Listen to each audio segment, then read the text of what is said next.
Nakapanayam ni Jessica Soho sina Manila Mayor Joseph Estrada at Vice Mayor Isko Moreno sa programang Kapuso Mo Jessica Soho. Hindi inurungan ng dalawa ang larong Pinoy Henyo, tampok ang ilang maiinit na isyong may kinalaman sa lungsod ng Maynila. Panoorin po natin ang ilang bahagi ng panayam na yan. Demo, Vice. Tao ba to? Tinatanong po kayo, tao ba ito? Hindi, truck yan eh. Wala na tayo, sabog na. Yun ang twist. Mayor, ayan, issue yan sa inyo ngayon, truck. Bakit daw ho ba kailangan limitahan yung pagtakbo ng mga truck sa Maynila? Makakabuti siya nakakarami.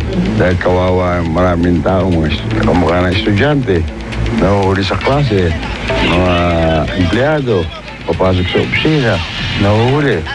Pag uwi naman, halos gabi na dumadating sa kanilang mga bahay. Vice, paano yan? Ang tingin ho sa inyo, kontrabida ng mga trucker, tsaka mga driver. Sinasabi pa kayo, neck-neck nyo. Neck-neck nyo. Kasi kaya natin nasabi yun dahil pumunta sila kay Pangulong Mayor Erap. Nakiusap sila. Tapos present nila yung kanilang hinaing. Pinagbigyan sila. And after nung pinagbigyan sila, nag-rally pa rin sila. So ano nangyayari? Aba, para bang usapang bata na to? Eh di ba pag usapang bata, neck-neck mo? Parang wala nang pinatutunguhan. Mayor, bakit yung bus, di ba, nilimitahan, yung truck, nilimitahan, yung mga jeep daw po ba, lilimitahan din? Pag-aaral namin. Sa loob pinag-aaral namin at saka itong mga tricycle, tsaka itong padyak-padyak. Kaso yung jeep daw ho, parang political symbol nyo yun di ba? Jeep ni ERAP? No. Pero wala silang maasahang concession sa inyo, pantay-pantay ho? Wala, pantay-pantay.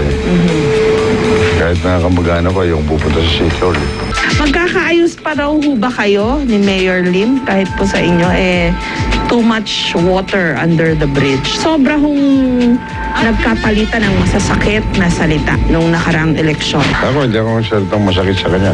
Alam mo naman tayo, sumusunod tayo sa ating dasalin. Forgive us our sins, we forgive those who sin against us.